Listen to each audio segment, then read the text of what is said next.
Hey everyone, welcome back to my channel. Today I'll be sharing with you a video that I've been thinking about doing for a while and I've actually already tried to film this video once, but it was kind of a fail, but that's fine, we're still learning. And that will be changing all my Goodreads ratings. Specifically just looking at my 5-star books on my Goodreads and changing their ratings. Now because I've already filmed this, I've actually already changed my Goodreads ratings, so technically this is changing all my Storygraph ratings, as I imported all my books from Goodreads to Storygraph before changing the 5-star book. Now I've been wanting to do this for a while, as I tend to hand out 5 stars willy-nilly, and if I love a book instantly, or if I read it in a day, I think, ooh, 5 stars. Where it could be maybe a 4-star or even a 3-star, which are still really good ratings, but I just tend to be very generous.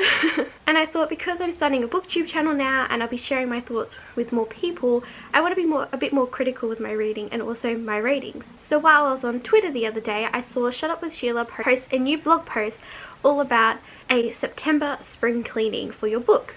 And in that she talked about unhauling books, which I've already done, and also the hashtag Good Riddance 2020 challenge, which is to go through your Goodreads, or in this case today my Storygraph, and change all my ratings. Now because I've been using Goodreads for so long, I've actually read like 827 books, or maybe even 828 books now. So that's a lot of books to go through. So I've decided just to solely focus on the 5-star books, because I feel like they're the ones that you want to recommend to people, and if they're not truly 5 stars, then that's not a very good recommendation. So I will leave the blog post down below for the September spring cleaning from Shut Up with Sheila. Give full credit to her for this idea, I love it, and so definitely check that out. But this really got me thinking about how I rate books, which is I just rate books on enjoyment at the time of reading / just after I finish reading a book. But then over time I tend to think more critically, like, oh, this could have been different, I didn't really like this could have been handled better, maybe the characters weren't developed properly, or the plot was a bit fast or slow. And then in my head I changed a rating, but I never go back and typically change a rating unless I have very dramatic new views, then I will go back and change it. And it also got me thinking about how nostalgia plays into my ratings, and how sometimes I miss problematic things, or sometimes I forget about trigger warnings, and I want to be better at that. I want to be more well-rounded in my reviews, instead of just solely basing everything on just my emotions about the book at the time.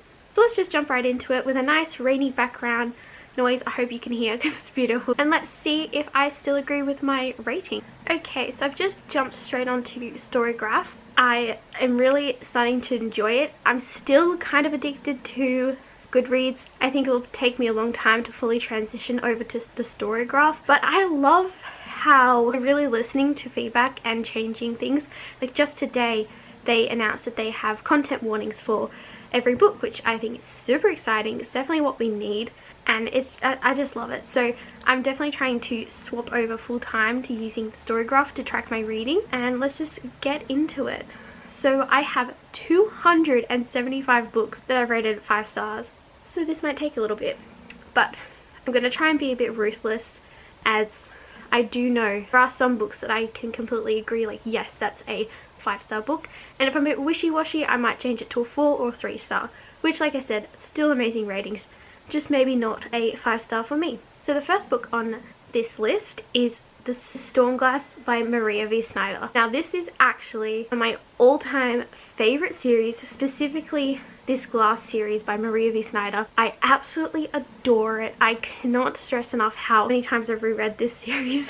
This will definitely be a 5-star. Then we have Check Please Volume 2, which I still agree is a 5-star. Spyglass, this is my, again, all-time favorite series, and specifically Spyglass is my favorite book in the series, so love it, staying the same. Throne of Glass. A lot of people either love or hate Sarah J Maas. I'm one of the people that love Sarah J Maas. Specifically, the Throne of Glass series is so amazing. I read it, I think, at the perfect time, and it makes me think, because it's YA, it was meant for teenagers, and I read it as a teenager into like in my young adult life, I feel like my rating should stay the same because I was the audience at the time for that book. And I've reread it a few times, this series. Air of Fire is like my favorite of the whole series, and the conclusion is amazing. That is going to be staying 5 stars. The Tales from the Shadowhunt Academy, I think it was one of those situations where because I read it so fast, I was like 5 stars, but I think they're definitely more of a 3 or 4 star depending on the story. Red Scrolls of Magic, I gave this 5 stars when I first read it. I loved it. I've been waiting for Magnus's Bane trilogy for the longest time. I think that's why I rated it 5 stars at the time, because I was just super excited about it. But now looking back, I think it's more of a 4 star. I definitely really enjoyed it, but I wouldn't classify it as an all-time favorite story. Wind Witch by Susan Dennard. Now this is a really good book. This does not have second book syndrome at all. I love it. The whole Witchland series gives me the same feeling that Maria V. Snyder's books give me, which is amazing because I don't know if you caught on already, but Maria V. Snyder is like my all-time favorite author. So Witchland's definitely a 5 star. Sorcerer of Thorns, also a 5 star. I really enjoyed this. Margaret Rogerson, I really enjoy that she does standalone fantasies, and it just gives you such a fairy tale warm winter vibe. So 5 stars. The Fence comics I think are more of a 3 star these days. When I first read them I really enjoyed them, but now I'm kind of not enjoying them so much. If I compare them to my 5 star comics like Saga, I believe that they're more of a 3 star. The Guy on the Right, this is another case that I read it in one night, so I thought it was a 5 star, but there is a lot more romances that I think are worthy of a 5 star, so this will be 3 stars. Same goes with Lawless. I read this very long ago and honestly I couldn't even tell you what it's about, so that's going to also turn to a 3 star. Also, one of the great things about the Storygraph is that you can do half stars. So everyone out there who wants half stars on Goodreads, go onto Storygraph because you can do half stars. And I can see the new content warning rating. King of Assassins, the Wounded Kingdom trilogy by R.J. Barker is such an amazing trilogy. You follow an assassin from when I think he's like 15, 16, all the way up into like his 40s, and he's like growing to be like this assassin. But the world is so amazing. It's very also grim, but also funny in parts, which I really enjoy. So this is definitely a 5 star trilogy for me because I read them at the start of the year and I just love it. I think about it a lot too,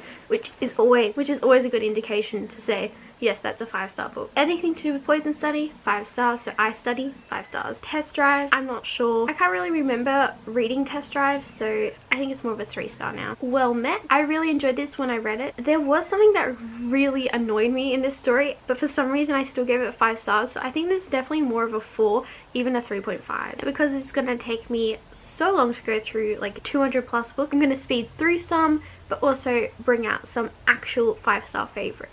One of those actual 5 stars is Red, White and Royal Blue. I've been really thinking about rereading it recently. Such a cute romance. Like Storygraph says, it's funny, hopeful, light-hearted and medium pace, which I could not agree with more. And I'm so excited for Casey McQuiston's new novel, One Last Stop, that's coming out next year, so can't wait to see more from this author. Every saga is 100% 5 stars. Every issue / volume gives me such like, oh my god, what's happening next? And the pacing is so great. I love how we not only follow the 2 main characters but also a lot of different characters, which really propels the story forward, and we don't get too stuck in like one timeline or like anything boring. Everything's always happening and there's such high stakes, which makes it so tense when you read it, but also so exciting. So Saga is 100% 5 star. Never in the Ashes, 100% a 5 star read. I love it, and I keep saying I'm gonna reread it at the moment, but there's so many books I want to read. It's really hard to find time to reread because I have so many books on my TBR. I feel like almost guilty rereading a book I already own, but that like beats the point of owning books, because if you have books, why don't you read them regardless if you've read them already or they're new. So I think I need to like get out of that mindset of read all the books that you haven't read yet. I think I'll definitely reread it by the time the 4th book comes out. Same with Daughter of Smoke and Bone. It's been in my head to reread it for a while because I read it such a long time ago.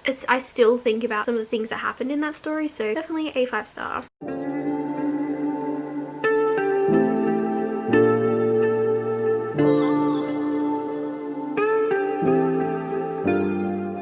Tell Me How You Really Feel is such a cute romance. Definitely check it out. 100% a 5 star. I love how their relationship evolves. It's a really adorable female-female romance, so definitely check it out. Born to the Endless Night by Cassandra Clare is definitely one of my favorite short stories from the whole Shadowhunter series. It's 100% saying 5 stars.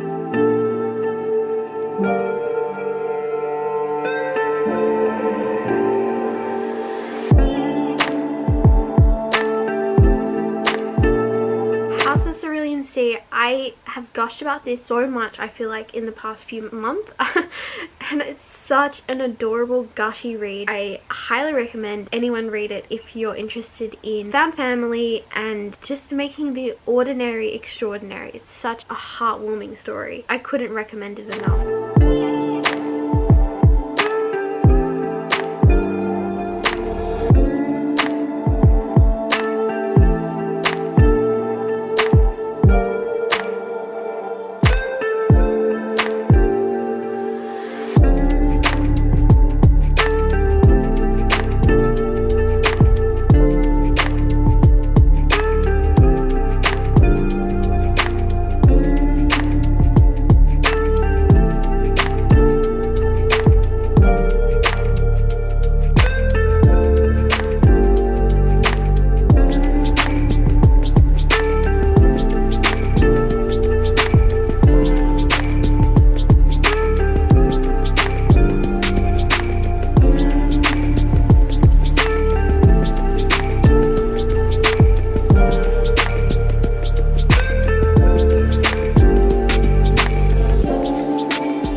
Kiss Quotient by Helen Huang is definitely one of those 5-star romances. I love all the tension, I loved all the good happiness, and I just loved it. So it's 100% a 5-star read. From Lukov with Love by Mariana Zapata is my all-time favorite book from Mariana Zapata. It is so sweet. It came out in 2018 and I think I've already reread it 4 or 5 times, which truly proves how much I love it. Every time I think about it or talk about it now, I always just want to go and read it, even though it's a 700-page ebook. But it's the best. It's so slow burn and enemies to lovers, and they've got history, and it's about figure skating, and it's just so good. The main character, she was a solo figure skater and then she ends up becoming partners with the guy she's always disliked. So it's really good and I just love it. And there's a scene in that book that is just the cutest thing ever. So definitely pick it up if you love sports romance, slow burn. Mariana Zapata is the queen of slow burn romances.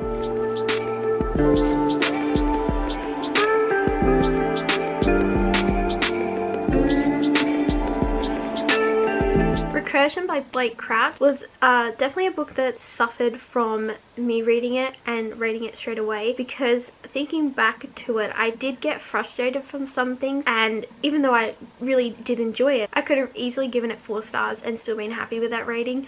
So for that reason, I'm going to change it. And I think I 100% love Dark Matter so much more.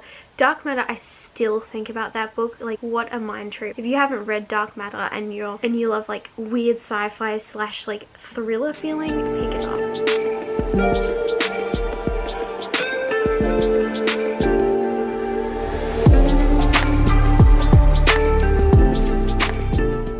Prince series is definitely a controversial book in Twitter and Goodreads. People love it, people hate it, people think it's really there's really bad issues, other people think there's not, and I just still don't know where I lie. If I just rated it purely on how I enjoyed it, it would be 4 stars. So I think for now I'm gonna put it down to 4 stars for the whole series, but it's one that I need to reread to truly see what everyone else is saying about it and to make my own opinion about the whole series. I read Her Royal Highness very recently and I rated it 5 stars at the time because it was such a sweet YA female romance, but in saying that, I think the ending was very rushed, which annoyed me at the time, but I still gave it 5 stars. So I think I'm going to put it down to a 4.5.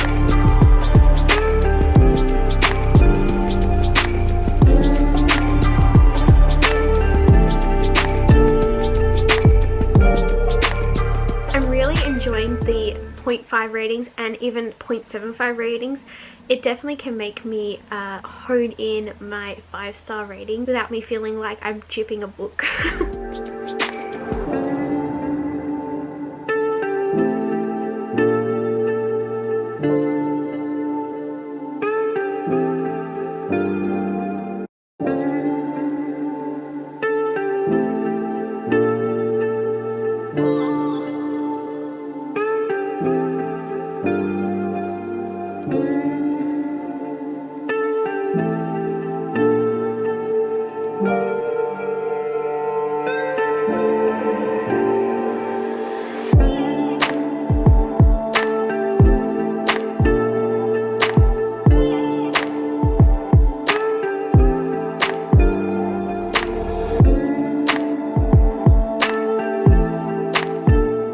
Jade War by Fonda Lee. Such an amazing follow-up to Jade City. Those books, they're just so amazing, and you think something's not going to happen, but oh boy, it does, and it's sometimes even worse than you think it will be. I just absolutely love it. I'm going to be rereading it very soon, as Shut Up with Sheila is actually hosting a read-along / reread in anticipation for the third book in the trilogy, and I don't know how much it's going to break me, because both Jade City and Jade War broke me so much, but in such a good way. So definitely a 5-star series. Another book along with Jade City that I continue to think about so long after I've read it, and I think I read them back last October and I still think about them now. So if that's not an indication that it's a 5-star book, I don't know what is.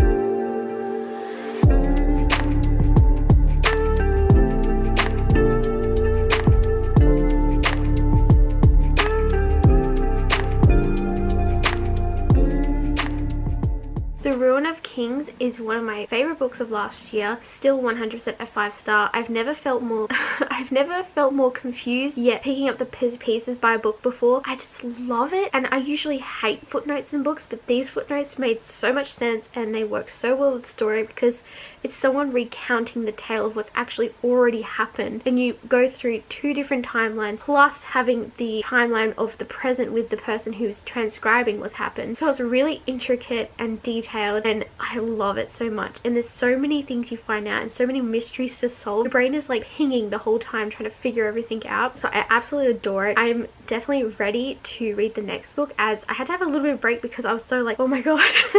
And I loved it so much, so I wanted it to sit with me for a while. And now that the third book is either out or coming out very soon in Australia, I need to catch up on the series.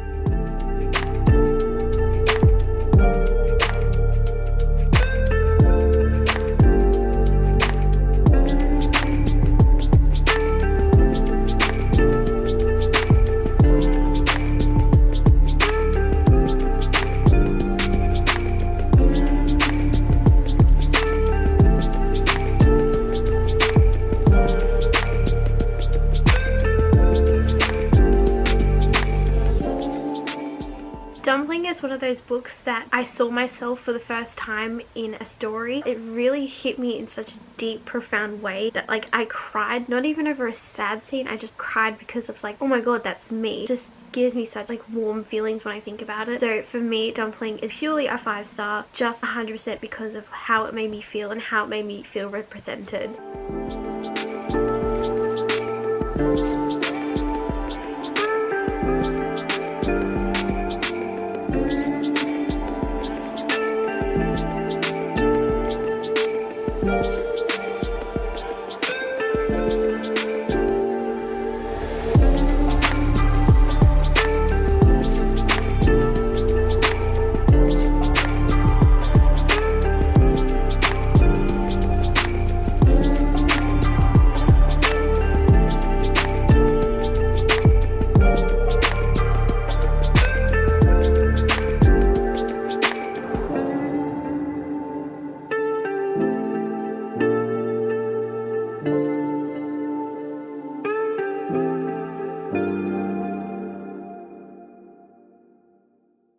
Hunting Prince Dracula, at the time I really enjoyed it, but now like in hindsight I think it's definitely a lower rating, as I have not felt compelled at all to pick up the next book in the series, which is saying something. So I think it's definitely going to go down a few stars.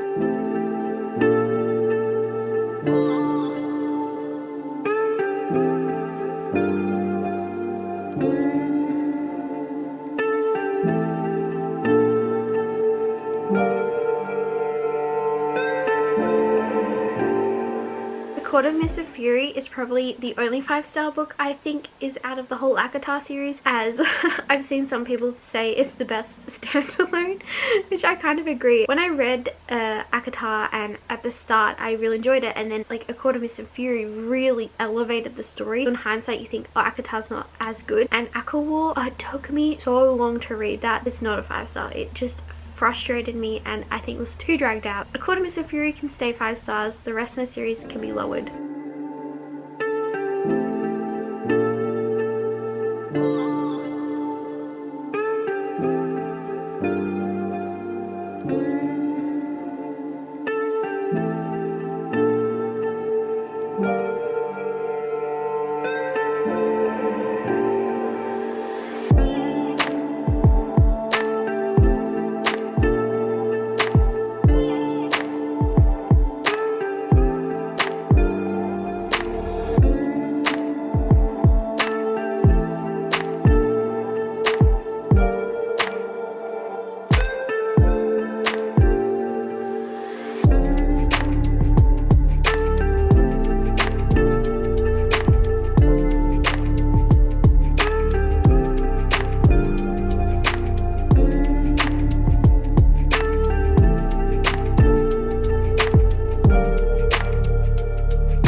refreshed my page, so we'll be starting at a completely different point. Hopefully I catch everything.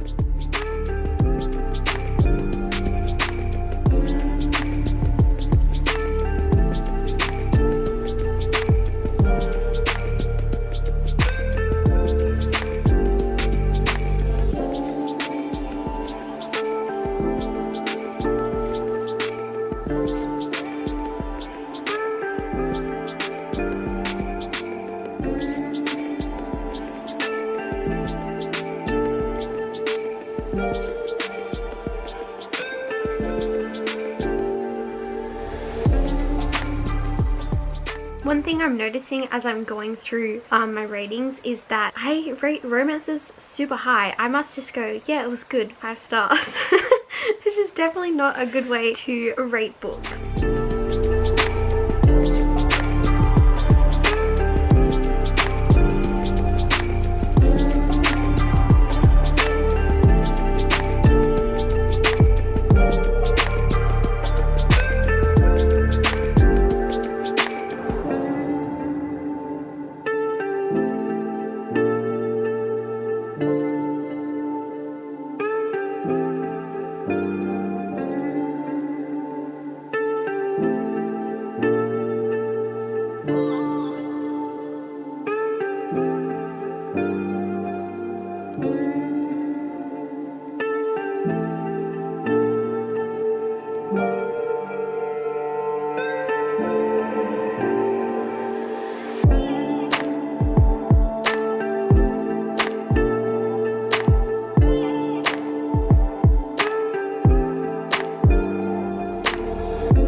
Strange the Dreamer is one of those books that the ending was a 5-star, but the beginning was like more of a 3-star. Because I just finished it, I was like, oh my god, 5 stars. But then I never went back and changed it because I definitely believe it's more of a 3.5, even 4-star, because it took me so long to get into the beginning, and also it took me so long just to get hooked on the story and the characters, which makes me feel it's not a 5-star anymore. So my internet has just frozen.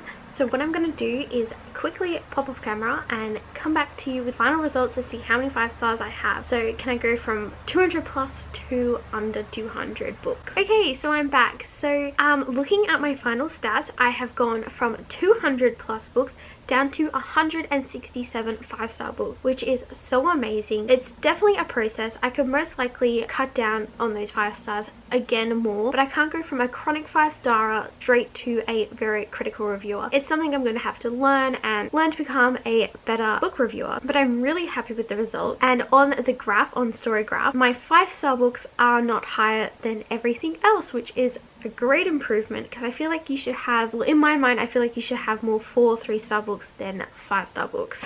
And also this is going through 5 years ago, so this is really, it was really interesting to see what I used to love and what I love now. And looking at like just my 2020 stats, I still have more 5-star books than 4-star books, but they're not that significantly different anymore. It's 40 5-star books and 35 4-star books, which is great. But I also do know in this point of time right now, I'm picking up more diverse books, more books that are catered to my specific taste.